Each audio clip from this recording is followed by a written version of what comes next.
going to go over how to do a proper plank. This is a great exercise for core stability, especially when it's done the right way. So we're going to go over what proper plank looks like. So Haley's going to demonstrate. She's going to get down. And with the low plank position, we are on our elbows.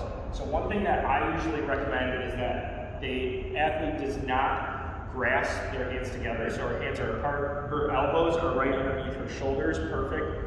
Feet are together. We also want that 90-degree angle right here at the ankles, and then she's got a nice neutral spine.